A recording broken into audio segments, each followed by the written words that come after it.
Welcome to Matgeo online classes. आज जो हम लोग क्लास स्टार्ट करने जा रहे हैं that is geography and introduction.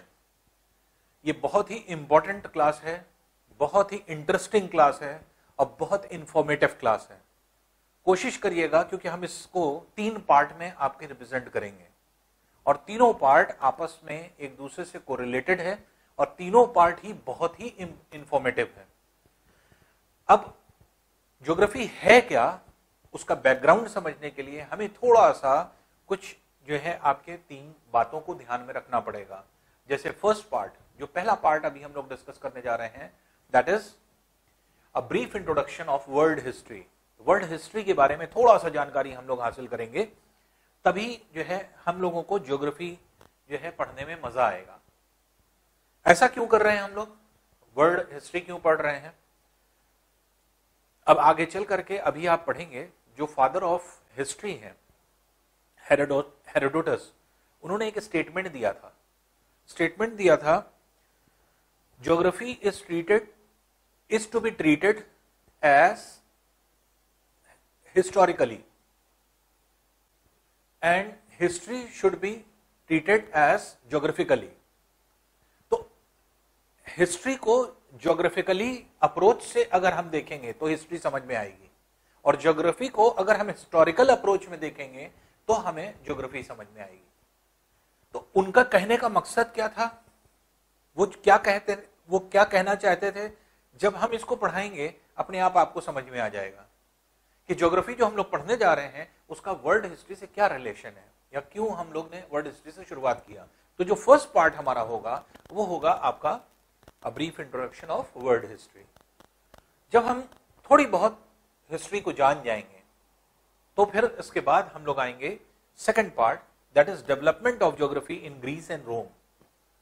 क्योंकि जो आपके डेवलपमेंट हुआ है खासतौर से ग्रीक लैंग्वेज में हुआ है, आपको पता है, और जो डेवलपमेंट का रीजन था वो मेनली ग्रीस था।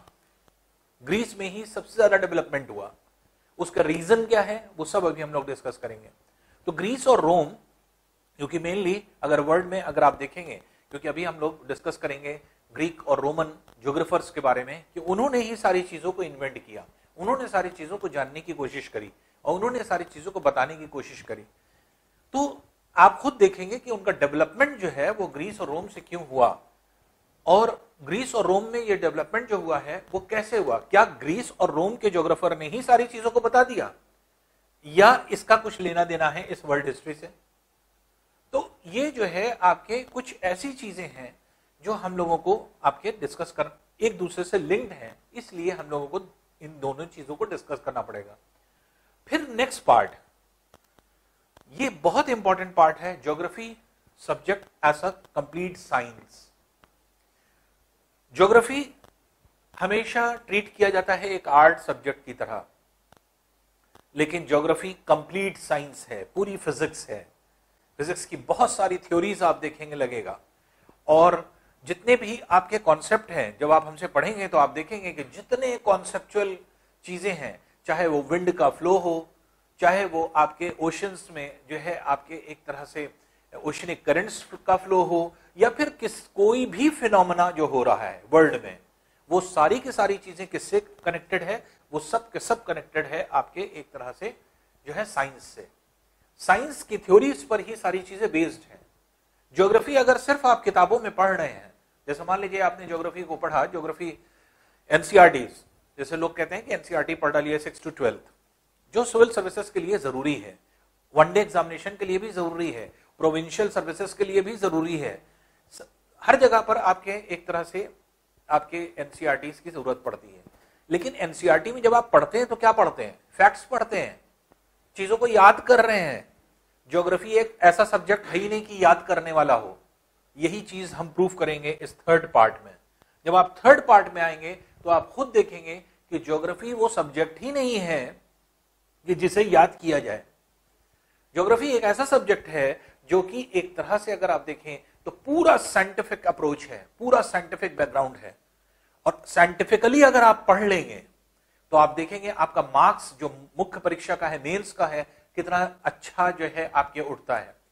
और ये जो आप कंप्लीट ज्योग्राफी पढ़ेंगे, ये कंप्लीट ज्योग्राफी आपका जो एक तरह से जो आपका जीएस है, जनरल स्टडीज, वो तो कंप्लीट करेगा ही करेगा। आप देखिएगा मोर देन 60% आपका कवरेज हो जाएगा किसका, आपका पूरे सब्जेक्ट का। जो ज्योग्राफी सब्जेक्ट है वो पूरा कंप्लीट हो जाएगा 60 to 75%। सिर्फ 25% मेनली जो है आपकी चीजें एक्स्ट्रा बचेंगी, जो आपको थोड़ा बहुत इधर उधर से पढ़ना पड़ेगा, नहीं तो लगभग आपका कॉन्सेप्ट अप टू 75% ज्योग्राफी वो आपके कंप्लीट हो जाता है। तो हम लोग आते हैं, देखिए 3 पार्ट में, 3 पार्ट से हम लोग होकर के गुजरेंगे। आज हम लोग फर्स्ट पार्ट को जो है आपके स्टार्ट करेंगे वर्ल्ड हिस्ट्री से, कि वर्ल्ड हिस्ट्री हम लोग क्यों पढ़ रहे हैं और क्या पढ़ रहे हैं। देखिए जो ज्योग्राफी का डेवलपमेंट हुआ वो क्या था, वो आपके भूमध्य सागरीय क्षेत्र में, मेडिटेरेनियन सी में हुआ। मेडिटेरेनियन सी के आसपास के रीजन में ज्यादा डेवलपमेंट हुआ। जो मेन डेवलपमेंट है वो डेवलपमेंट का रीजन ये है जहां पे सबसे ज्यादा जो है आपके डेवलपमेंट्स हुए। और इस जगह पर ही क्यों हुआ, उसका रीजन क्या था, क्योंकि पहले जो दुनिया थी वो ये थी, ये टोटल दुनिया थी। और जो इनिशियल मैप्स बने हैं, अगर आप जितने भी आपके लोगों ने मैप बनाए हैं, चाहे स्ट्रैबो का मैप देख लीजिए, एनेक्सीमेंडर का मैप देख लीजिए, आपके इराटोस्थनीज का मैप देख लीजिए, जितने भी आपके इस तरह के मैप बने हैं उन सब में अगर आप देखेंगे तो वर्ल्ड को कैसे दर्शाया गया, यूरोप दिखाया गया। पहले अफ्रीका का नाम लीबिया था, लीबिया अब एक देश है, लेकिन पूरे ये जो आपके लीबिया आपको दिख रहा है ये एक देश है, लेकिन पूरे को कंप्लीट लीबिया कहा जाता था। पहले पूरा अफ्रीका नहीं नाम था इसका, लीबिया था। और एशिया ये था, कुछ दूर तक यहां पर जानकारी थी, ये पूरा वर्ल्ड था। लोग यहीं पे रहते थे 3 जगह पे, ना इस पूर्वी क्षेत्र में कोई रहता था, ना कोई ऑस्ट्रेलिया को जानता था, ना कोई न्यूजीलैंड को जानता था, ना कोई एंटार्क्टिका को जानता था, ना नॉर्दर्न अमेरिका को कोई जानता था, ना सदर्न अमेरिका को कोई जानता था। नॉर्थ और साउथ अमेरिका के बारे में किसी को नहीं पता था। ये रीजन्स अननोन थे, किसी को नहीं पता था इसके बारे में। और हैबिटेट नहीं था, लोग जो है आपके एक तरह से जो लोग थे वो रिसाइड नहीं करते थे, इसी रीजन में लोग रहा करते थे। तो जितने भी अब प्राचीन समय में अगर आप देखेंगे सभ्यताओं की बात आती, सिविलाइजेशन, जितनी भी सिविलाइजेशन डेवलप हुई आप देखेंगे वो ज्यादातर या तो नदी के किनारे या समुद्र के किनारे। ज्यादातर जो सभ्यताएं बसी हैं वो नदियों के किनारे। क्यों? वजह यह होती थी कि नदी में वाटर का सोर्स है नदी, और वाटर का सोर्स क्योंकि रिवर होती है इसलिए, और पानी की जरूरत जीवन में हर चीज के लिए चाहिए आपको, क्योंकि अगर आप पिएंगे भी तो पानी पिएंगे, आप खाना भी बनाएंगे तो भी पानी में बनाएंगे, आप नहाए धोएंगे तो भी जो है आपके एक तरह से पानी यूज करेंगे, कपड़े धोएंगे तो भी पानी का इस्तेमाल करेंगे। तो पूरी लाइफ में हम लोग के सबसे ज्यादा जो इस्तेमाल होता है वो क्या होता है, वो होता है आपके वाटर। इसलिए कभी भी आप देखें, चाहे वो चीनी सभ्यता हो, चाहे वो आपकी सिंधु घाटी सभ्यता हो, इंडस वैली सिविलाइजेशन, चाहे वो मेसोपोटामिया सभ्यता हो, चाहे वो इजिप्शियन जो है आपके सभ्यता, ये सारी सभ्यताएं क्या हुई, नदियों के किनारे बसी। समुद्र के किनारे लोग अवॉइड करते थे। क्यों? समुद्र के पानी को आप डायरेक्ट इस्तेमाल नहीं कर सकते, क्योंकि सलाइन वाटर होता है, तो आप डायरेक्ट पी नहीं सकते, बहुत ज्यादा जो है सॉल्टी होता है, लवण होता है, उसमें सॉल्ट होता है, तो इसलिए डायरेक्ट इस्तेमाल नहीं है उसका। उससे आप कपड़े बर्तन नहीं धो सकते, क्योंकि साबुन में झाग नहीं आएगा, आपको पता है, क्योंकि हार्डनेस हो जाती है वाटर में। केमिस्ट्री में आपने पढ़ा होगा हार्डनेस ऑफ वाटर। तो यहां पर क्या है कि जो समुद्र के किनारे, समुद्र तो काफी थे, तटीय क्षेत्र के किनारे लोग रह सकते थे, लेकिन ज्यादातर सभ्यताएं जो बसी वो सब नदियों के किनारे बसी।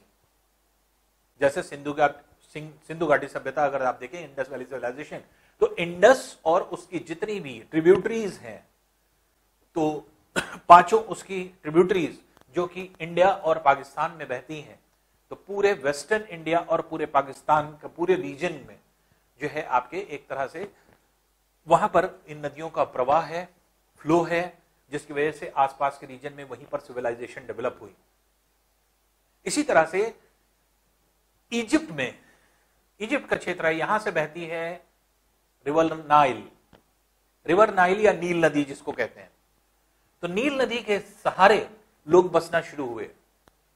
तो ज्यादातर तो वो क्या थी, वो था इजिप्शियन सिविलाइजेशन। तो इजिप्शियन सिविलाइजेशन जितना बसा वो सब इजिप्ट के किनारे, उस इजिप्ट में जो है आपके नील नदी के किनारे। और यहां पर इराक है, ये इराक का क्षेत्र है, और ये इराक का क्षेत्र जो होता है, इराक में दो नदियां गिरती हैं यहां पे। तो इराक के इस क्षेत्र में, ये ईरान है येलो वाला, और ये ब्राउन वाला जो है आपके इराक का क्षेत्र है।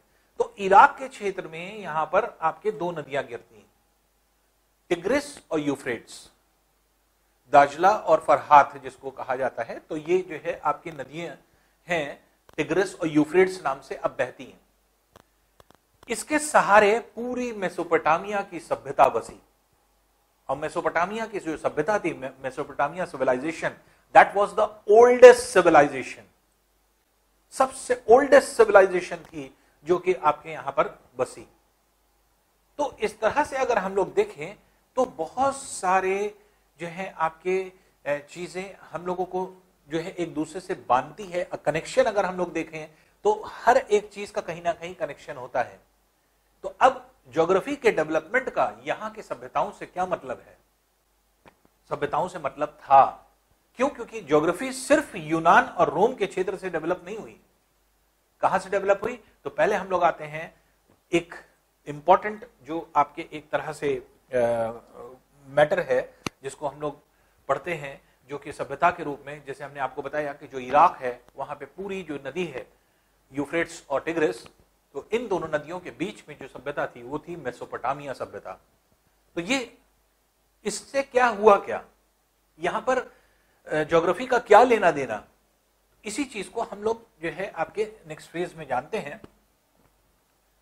ये है देखिए इराक का मैप, और जैसे ये देख रहे हैं पर्शियन गल्फ है, ये वाला पार्ट, ये वाला जो पर्शियन गल्फ है, ये ईरान के नीचे ये पर्शियन गल्फ दिख रहा है, ये लाल सागर है, रेड सी है, और इधर भूमध्य सागर है, ऊपर कैस्पियन सागर है। तो कैस्पियन सी है, वही चीज यहां पर दिख रहा है। देखिए कि ये देखिए पर्शियन गल्फ है, कैस्पियन सागर ये ऊपर दिख रहा है, कैस्पियन सागर है, ये जो है आपके भूमध्य सागर का क्षेत्र है, और जो आपके रीजन है ये पूरा रीजन जो है इराक का है, ये इराक है, और इधर की तरफ है सीरिया, ये सीरिया लिखा भी है, देखिए ये इराक लिखा भी है। तो ये इराक का रीजन है पूरा, और ये है पूरा सीरिया का रीजन। सीरिया के बगल में लेबनान है, और इराक के बगल में ये ईरान का पूरा क्षेत्र है।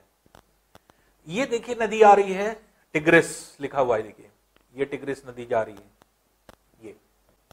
तो टिग्रिस नदी जो है आपके इस तरह से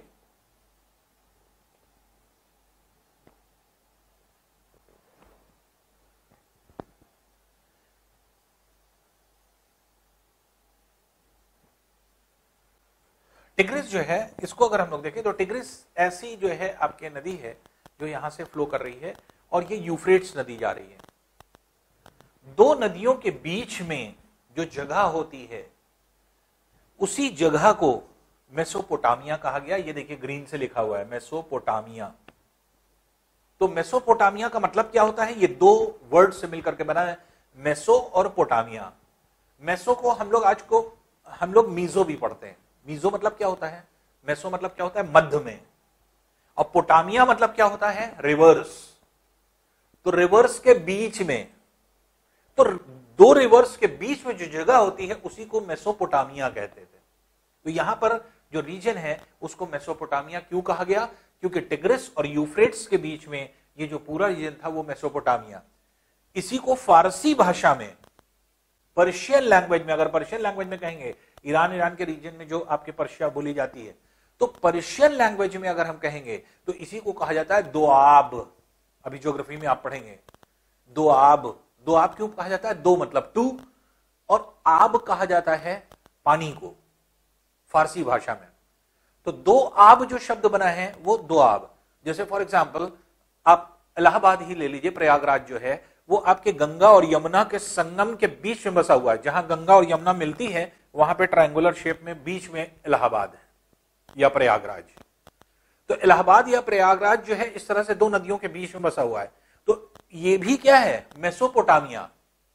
मेसोपोटामिया शब्द का मतलब क्या हुआ, मतलब हुआ दो नदियों के बीच का स्थान, और उसी मेसोपोटामिया जो है आपके एक तरह से इराक के क्षेत्र में था।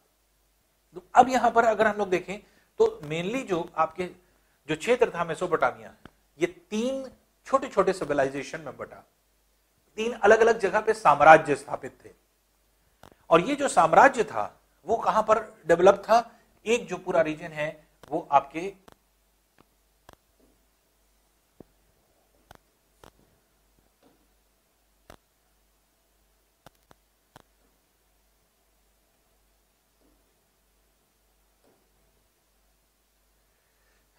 एक रीजन जो है आपके ये हो जाता है, ये पूरा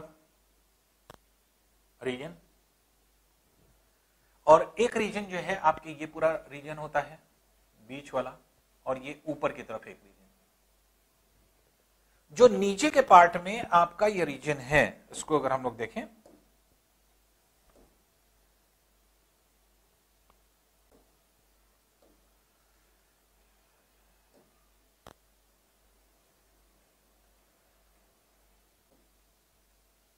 एक रीजन ये है, दूसरा बीच में ये है, और एक नीचे रीजन। ये जो है, जो नीचे वाला रीजन है, ये है आपका सुमेरिया, सुमेरियन सिविलाइजेशन आपने पढ़ा होगा। तो जो नीचे वाला हिस्सा है वो सुमेरिया सभ्यता। ये बीच वाला जो पूरा रीजन है, ये पूरा बीच वाला रीजन जो होता है, ये कहलाता था बेबीलोनियन सभ्यता। बेबीलोनियन, तो बेबीलोनियन सभ्यता, बेबीलोनियन सिविलाइजेशन। और ये असीरियन, असीरियन जो है सिविलाइजेशन। तो तीन तरह की जो है आपकी सभ्यताएं यहां पर बसी। तो एक था सुमेरियन, एक था बेबीलोनियन, और एक था असीरियन। और इसी तीनों को कंप्लीट क्या कहा गया, मेसोपोटामिया की सभ्यता। इसी को मेसोपोटामिया सभ्यता कहा जाता है। तो मेसोपोटामिया सभ्यता में जो है आपके एक तरह से तीन प्रमुख सिविलाइजेशन आती है, जिसमें एक सिविलाइजेशन सुमेरियन है, एक बेबीलोनियन है, एक जो है असीरियन है, और एक चौथी भी थी छोटी सिविलाइजेशन जो आपकी बसा करती थी, वो कैलरिया। तो वो बहुत ज्यादा डेवलप नहीं करी, लेकिन ये तीन सिविलाइजेशन बहुत ज्यादा डेवलप करी। अब इसमें हुआ क्या, ये जो यहां पर जो सभ्यता थी, ये सबसे प्राचीन सभ्यता मानी जाती है। इसकी एज क्या है, या कब से इसको माना जाता है। अब जैसे सिंधु घाटी सभ्यता की एज क्या मानी जाती है, सिंधु घाटी सभ्यता की एज अगर हम लोग देखें तो वो 2300 बीसी से लेकर के 1750 बीसी तक मानी जाती है। तो 2300 बीसी से 1750 बीसी तक। लेकिन ये और पूर्व पहले की सभ्यता है, ये 4500 बीसी से 2500 बीसी के मध्य बसी हुई सभ्यता थी। तो ये 2000 साल बसी हुई सभ्यता 2000 साल की थी। तो 2000 साल मतलब 4500 बीसी से लेकर के आज जो है आपके 4500 बीसी से लेकर के 2500 बीसी तक लगभग जो है आपकी बसी हुई सभ्यता थी। यहां पर क्या है, यहां से लोगों ने शुरुआत कहां से करी, क्योंकि जो पहले आदमी आया, जब जन्म लिया होगा उसने, तो पहले तो कुछ नहीं जानता था ना, एक दूसरे से कोई कांटेक्ट नहीं था, कोई मीडिया, कोई मोड नहीं था आपके एक तरह से अपनी बात को जो है ट्रांसफर करने का, अपनी बात को बोलने का कोई चीज नहीं थी। एक आदमी जो अपने बारे में चीजों को जानता था, या जो है अब उसने कोई चीज अगर देखा या सोचा, तो वो बहुत ज्यादा कितना कम्युनिकेट कर लेगा, जहां तक जा सकता है। तो हुआ क्या कि इस पूरे रीजन में कोई डेवलपमेंट्स तो हुए, लेकिन वो बाहर फैले नहीं, वहीं के वहीं रह गए। यहां के लोग पहले क्या थे, गैदरर्स थे।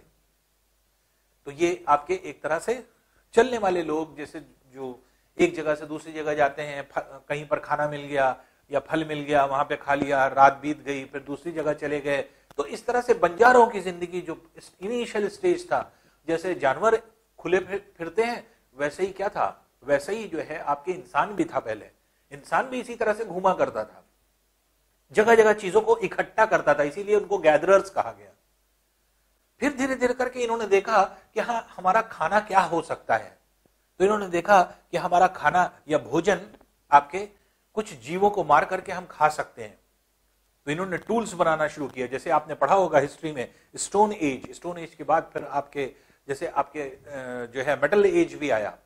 तो उसमें टूल्स में आपने देखा होगा कि स्पीयर्स बनाते थे, ये भाले बनाते थे, या नुकीले औजार जो है आपके औजार बनाया करते थे, वो पत्थरों के भी होते थे स्टोन एज में, और धीरे धीरे करके मेटल एज तक जो है वो औजार बने। उससे क्या होता था, उसको भोग करके जो है आपके एक तरह से जानवरों को मारा जाता था, और मार करके पहले तो लोग कच्चा खाते थे, लेकिन धीरे धीरे करके जब आग डेवलप हुई, फायर डेवलप हुआ, तो उसी को क्या कहने लगे, भून भून के खाने लगे।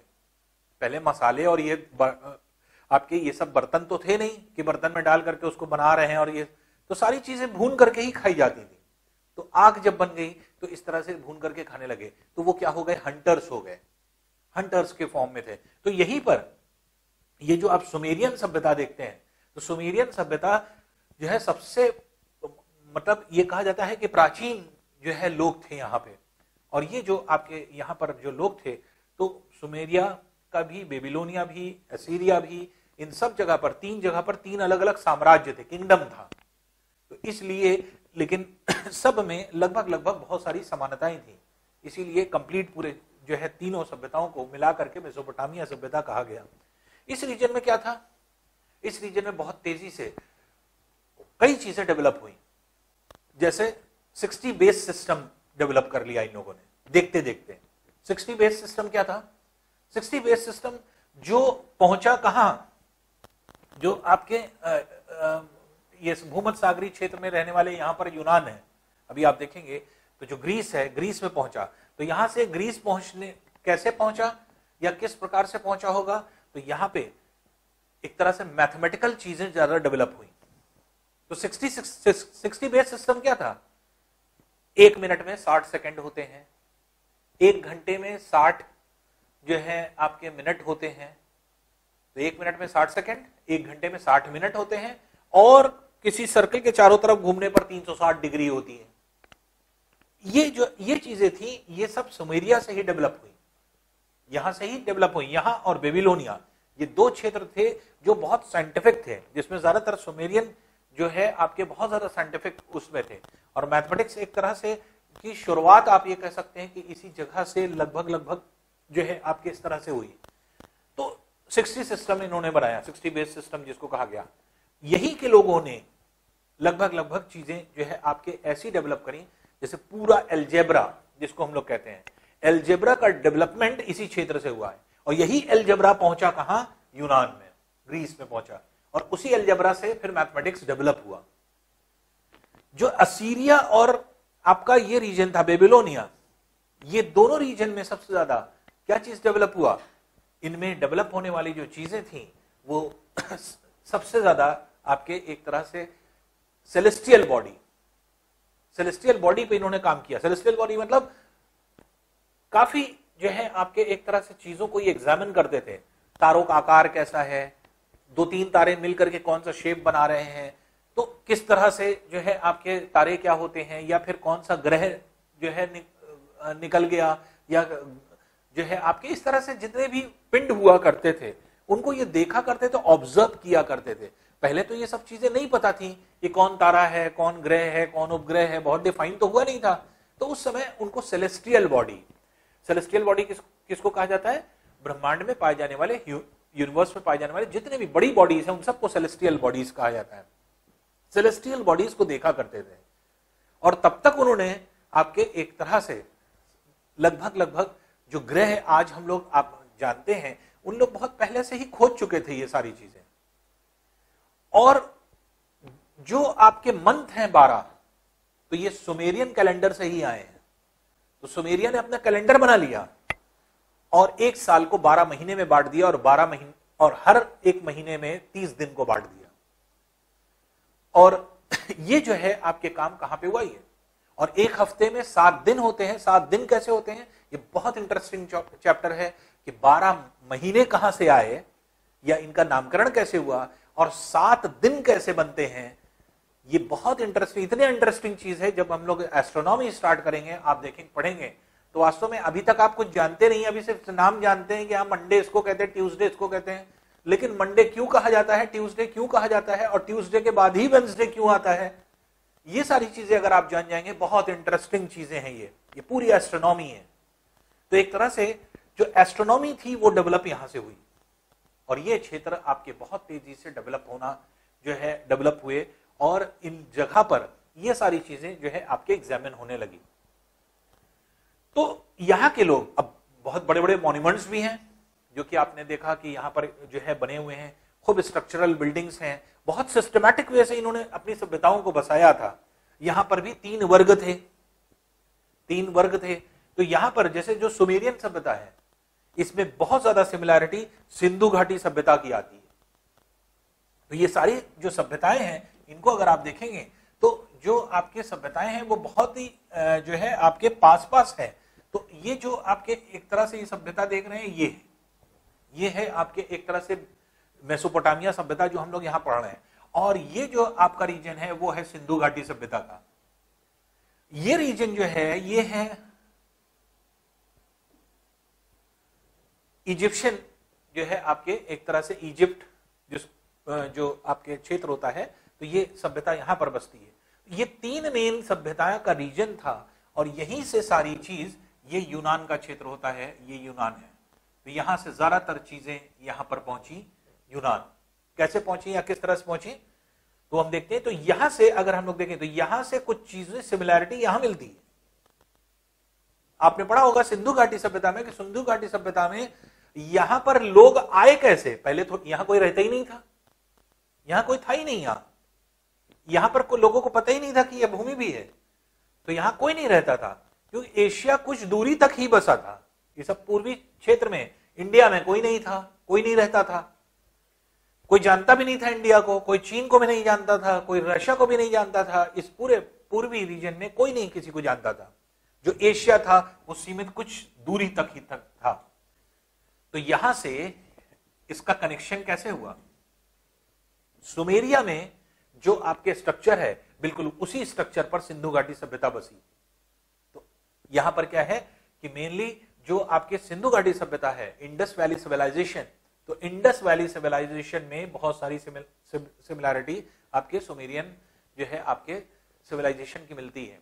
और इंडस वैली सिविलाइजेशन में आपने पढ़ा होगा कि इंडस वैली सिविलाइजेशन में लोग, आर्य और द्रविड़ लोग कहां से आए, पश्चिमी एशिया से।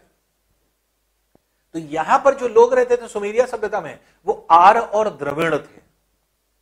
और यही आर्य और द्रविड़ जब इधर से प्रेशर पड़ता गया और यहां पर यूनानियों ने आक्रमण करना शुरू कर दिया ग्रीस से, तो यहां के लोग धीरे धीरे खिसकने लगे, और खिसक करके इन्होंने यहां पर नदी देखी और सिंधु घाटी सभ्यता उसी के बाद बसी। तो 2500 तक तो ये यहां बसे रहे, 2500 तक, 4500 बीसी से लेकर के 2500 तक यहां बसे रहे, और 2300 से इन्होंने बसना यहां शुरू कर दिया।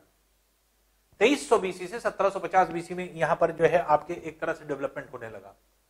तो जो सुमेरियन सभ्यता है, जो सुमेरिया में रहने वाले लोग हैं, तो ये सुमेरियन सभ्यता यहां पे आर्य और द्रविड़ है। और यहां भी जो सोसाइटी थी वो 3 पार्ट में बांट दी गई थी। अब ये 3 पार्ट क्या है, जैसे हमारी जो सिंधु घाटी सभ्यता है उसमें भी हम लोगों ने देखा कि 3 चरण में चीजों को बांटा गया था। जैसे पहले चरण में जो उच्च चरण के लोग हुआ करते थे, हाई क्लास लोग हुआ करते थे, उसमें क्या आता था, उसमें राज दरबार के लोग आते थे, राजा आता था, और बाकी जितने भी आपके एक तरह से उनके मंत्रालय में जितने लोग हुआ करते थे, या जितने जो है आपके एक तरह से राज दरबार में लोग हुआ करते थे, वो नोबल पर्सन्स जो हुआ करते थे, वो आपके क्लास 1 पर्सन होते थे। जो दूसरा दर्जा दिया गया था वो किसको दिया गया, वो ट्रेड्समैन को दिया गया। बड़े ट्रेड्समैन जितने हुआ करते थे, जितने व्यापारी वर्ग था जो आपके ट्रेड्समैन हुआ करते थे, उसके अलावा जितने बड़े फार्मर्स थे जिनके पास बड़ी बड़ी जमीनें थी, तो वो जो है आपके हुआ करते थे। और फिर तीसरे वर्ग में निम्न वर्ग हुआ करता था। निम्न वर्ग में वो लोग जो कि आपके एक तरह से काम करने वाले निम्न स्तरीय लोग, जिनके पास कुछ नहीं था, गरीब थे, वो सब निम्न स्तरीय लोग थे। वही 3 चरण जो यहां पर मिलता है, वही 3 चरण सिंधु घाटी सभ्यता में भी उसी तरह से डेवलपमेंट हुआ। तो सिंधु घाटी सभ्यता में जो कहा गया कि हाँ लोग कहां से आए, आर कहां से आए, द्रविड़ कहां से आए, तो मेनली अगर वर्ल्ड हिस्ट्री अगर आप पढ़ेंगे तो वर्ल्ड हिस्ट्री में ये कोरिलेशन मिलेगा आपको। और ये वर्ल्ड हिस्ट्री का पार्ट नहीं है, ये ज्योग्राफी का पार्ट है। ज्योग्राफी में एक पोर्शन होता है हिस्टोरिकल ज्योग्राफी। आप क्या पढ़ रहे हैं? आप हिस्ट्री नहीं पढ़ रहे हैं, आप हिस्टोरिकल ज्योग्राफी पढ़ रहे हैं। तो हिस्टोरिकल ज्योग्राफी क्या है कि ज्योग्राफी समझने से पहले हमें ज्योग्राफी की हिस्ट्री को पढ़ना पड़ेगा। तो ज्योग्राफिकल हिस्ट्री में हमने ये देखा कि यहां से ये सभ्यता इस प्रकार से यहां गई। उसी तरह से इसी के जस्ट नीचे, जैसे भूमध्य सागर के नीचे, भूमध्य सागर का जो नीचे वाला पोर्शन है, ये जो नीचे वाला पोर्शन ये देख रहे हैं, ये मिस्र का क्षेत्र है। मिस्री सभ्यता जिसको कहा जाता है, इजिप्शियन सिविलाइजेशन, ये मिस्र का भाग है। मिस्री सभ्यता भी कहां पर बसी हुई है? नील नदी के किनारे। उसको भी अगर आप देखें,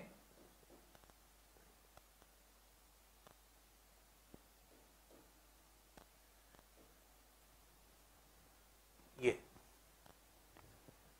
पूरा इजिप्ट का ये पूरा क्षेत्र है। अगर आप देखें, ये देखिए, ये मेसोपोटामिया दिख रहा है, ये मेसोपोटामिया है।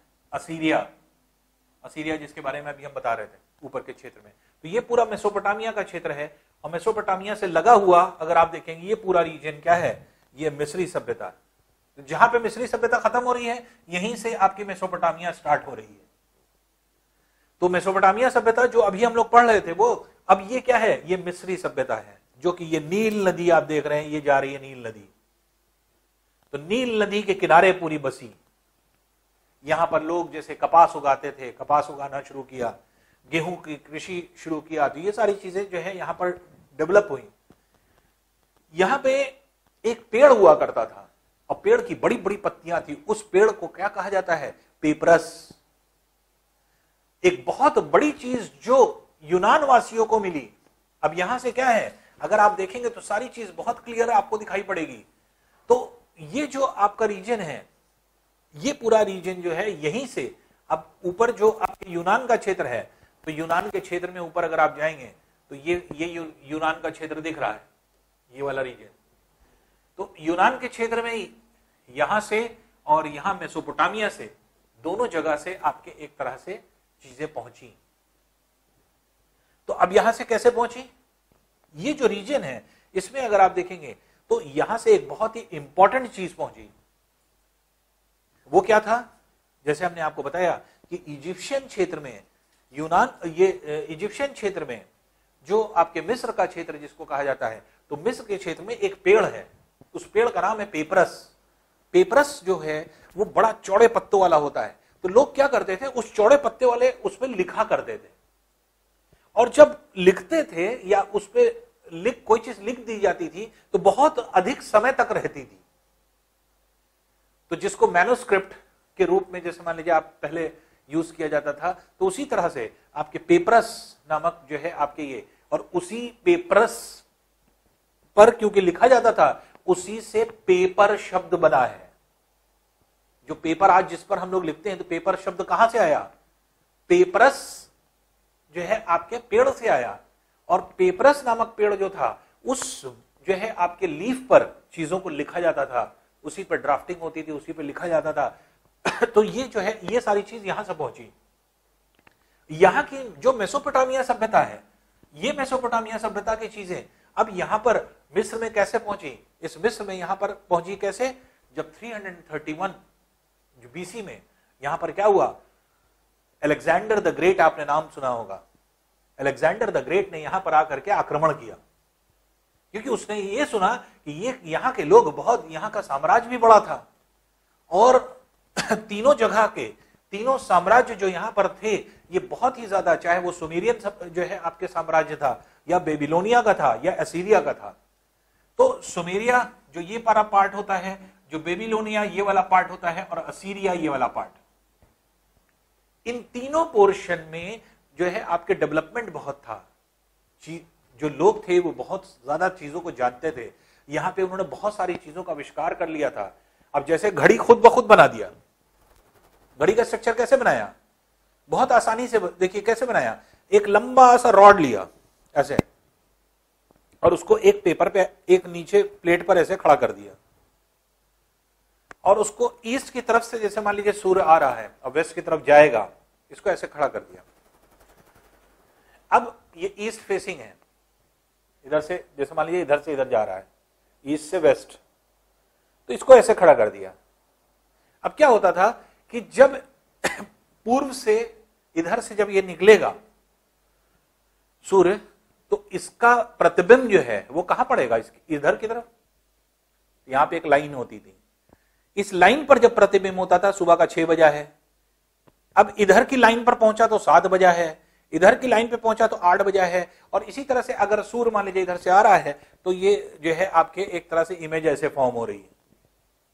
तो जब सूरज इधर है तो इमेज ऐसे बनी, सुबह का मान लीजिए 6 बजे, 12 बजे बीच में आ गई क्योंकि हेड के ऊपर रहेगी, तो इसकी इमेज यहां फॉर्म हो रही है, और शाम में इधर से जा रही है, इधर की तरफ फॉर्म हो रही है। तो उन्होंने एक ऐसा स्ट्रक्चर बनाया कि यहां पर ऐसे लकीरें खींच दी उन्होंने, और उस पर टाइम लिख दिया, इतने बजे इतने बजे इतने बजे इसकी शैडो जहां पहुंच रही है, तो उससे क्या हो जाता था, समय का पता चल जाता था।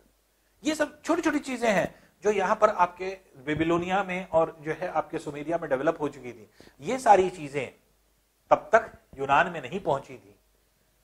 तो यूनान में, ग्रीस में कैसे आपके इन्वेट हुआ, जब अलेक्जेंडर द ग्रेट ने यहां पे आक्रमण किया 331 बीसी में, और पूरे क्षेत्र को, तीनों साम्राज्य को हरा दिया, तीनों साम्राज्य को लूट लिया, और तीनों साम्राज्य की जितनी चीजें थी सबको जो है आपके एक तरह से हथिया लिया। और यहां के बहुत सारे लोग, कहा जाता है ऐसा, क्योंकि जो आपके बुक्स में अगर यूरोपियन राइटर्स की बुक अगर आप पढ़ेंगे तो उसमें जैसे स्टॉलर ने लिखा है इन चीजों को, कि बहुत सारे लोग ऐसे हैं जो यहां से जो है आपके माइग्रेट कर गए या ले जाए गए जो है यूनान के क्षेत्र में, जिनको बहुत नॉलेज थी, तो इसलिए यहां की जो डेवलपमेंट्स थे वो अपने आप यहां पहुंच गए इस जगह पे। यहां के लोगों का डायरेक्ट कांटेक्ट यहां पे हुआ करता था, इजिप्ट में हुआ करता था, इसलिए ऐसी कंडीशन में यहां से जो है आपके बहुत सारी चीजें जो डेवलप इन लोगों ने करी। खैर यहां तो डेवलपमेंट बहुत ज्यादा नहीं हुआ, लेकिन बस यहां की एक ही चीज इंपॉर्टेंट है, वो है पेपरस। तो पेपरस नामक पत्ते जब यहां से गए तो उस पर लिखना शुरू हुआ, यहां पे स्क्रिप्ट लिखी गई। तो पहले यहां पर स्क्रिप्ट नहीं थी, ना तो सुमेरिया में थी, ना ही जो है आपके एक तरह से बेबीलोनिया में थी, ना सीरिया में थी, लेकिन यहां जब पहुंचे तो यूनान में पहली स्क्रिप्ट शुरू हुई। और यूनानी स्क्रिप्ट जो होती है, जो ग्रीक जो है स्क्रिप्ट है, वो सबसे प्राचीन इसीलिए मानी जाती है। वजह यह है कि उससे पहले कोई स्क्रिप्ट नहीं बनी थी, और धीरे धीरे करके ये स्क्रिप्ट जो है आपके डेवलप हुई। तो मिस्र में जाकर के आपके एक तरह से ये सारा जो है एकोमोडेशन हो रहा है, ये सारी चीज अकोमोडेट हो रही हैं, इकट्ठा हो रही हैं वहां जाकर के, और ये सारी चीजें यहां से जो आपके एक तरह से गई। उसके अलावा इन रीजन्स में जो यूनान का क्षेत्र था, वहां पर भी अगर हम लोग देखें तो उस रीजन में भी, तो ये रीजन जो है इसमें ये यूनान है, और इटली के यहां पर एक शहर है, इटली के शहर में यहां पर रोम है, रोम। तो रोम जो है आपके यहां है, और ग्रीस ये है। तो रोम और ग्रीस में सबसे ज्यादा डेवलपमेंट हुआ। अब रोम और ग्रीस में डेवलपमेंट कैसे हो रहा है या किस प्रकार से हो रहा है, तो इस पार्ट को अगर हम लोग देखें तो ये बहुत इंटरेस्टिंग पोर्शन हो जाता है कि रोम और जो है आपके इस ग्रीस में कैसे डेवलपमेंट हुआ। लेकिन इससे पहले हम लोग ये क्लियरली समझ लें कि ये जो आपके एक तरह से सभ्यता थी यहां पर मेसोपोटामिया वाली, तो इसका और जो मिस्री सभ्यता, दोनों का इफेक्ट यहां पर पहुंचा। और जब आक्रमण हुए, अलेक्जेंडर ने जो है आपके एक तरह से खदेड़ा और भगाया लोगों को, और इस तरह से आक्रमण होते चले गए, तो धीरे धीरे लोग जो है खिसकते चले गए और ये माइग्रेट करके चले गए। और कहा जाता है कि यहां से जो लोग आपके आकर के बसे, तो इनको जो नदी मिली तो वो पहले मिली थी सिंधु घाटी। तो सिंधु नदी मिली और सिंधु नदी के आसपास लोग बसने लगे। फिर और लोग, क्योंकि आपके अगर आप इतिहास पढ़ेंगे तो आप देखेंगे लगातार पश्चिम एशिया से आक्रमण हुए हैं। तो लगातार जो आक्रमण हुए हैं, तो धीरे धीरे करके जो लोग यहां बसे थे वही धीरे धीरे करके दक्षिण भारत की ओर गए। और दक्षिण भारत की ओर जो लोग गए वो क्या थे, वो जितने भी लोग यहां पर पहुंचे ये सबसे प्राचीन लोग माने जाते हैं इसीलिए। और दक्षिणी भागों में, दक्षिण भारत के क्षेत्र में जो सबसे प्राचीन लोग होते हैं उनको क्या कहा जाता है? द्रविड़। और जितने भी भारत में लोग बसे उनको क्या कहा जाता है? आर्य। आर्य क्यों कहा गया? क्योंकि यहीं से आर्यंस जिनको कहा जाता है और द्रविड़, ये दोनों जो है यहां से माइग्रेट किए। तो द्रविड़ जो है ये सबसे प्राचीन लोग जो दक्षिण भारत के क्षेत्र में रहते हैं वो सबसे पहले आपके इंडिया में आए। उत्तर भारत में तो बहुत बाद में आए। हम लोग जहां रहते हैं उत्तर भारत के क्षेत्र में, वहां तो बहुत बाद में चीजें बसी। पहले इधर की तरफ जो है आपके एक तरह से माइग्रेट करते गए और यही द्रविड़ नीचे की तरफ खिसकते गए। तो जितना दक्षिण भारत की तरफ आदमी होगा उतना प्राचीन जो है आपके समय से आया है वो। और जैसे जैसे उत्तर की तरफ चलते चले जाएंगे उतना नए लोग जो है बसते चले गए। तो ये जो है आपके डेवलपमेंट यहां पर, तो ये सारे कनेक्शन सब एक जैसे थे, एक ही जो है आपके वजह से थे।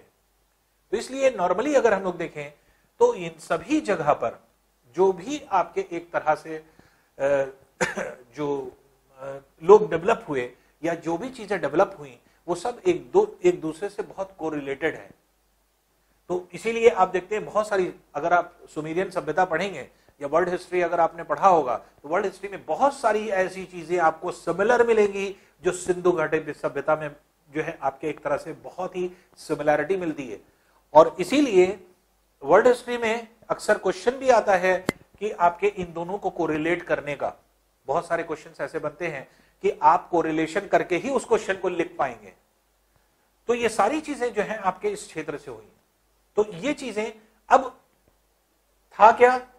भूगोल क्या है, ज्योग्राफी क्या है, ज्योग्राफी का डेवलपमेंट कैसे हुआ या किस तरह से ज्योग्राफी डेवलप हुई। तो हमने आपको बताया ज्योग्राफी का डेवलपमेंट रोम और ये जो है आपके यूनान के क्षेत्र से हुआ। अब ये यूनान और रोम के क्षेत्र से कैसे डेवलपमेंट होता है, यही हम लोगों का सेकंड पार्ट है इसी जो है इसका।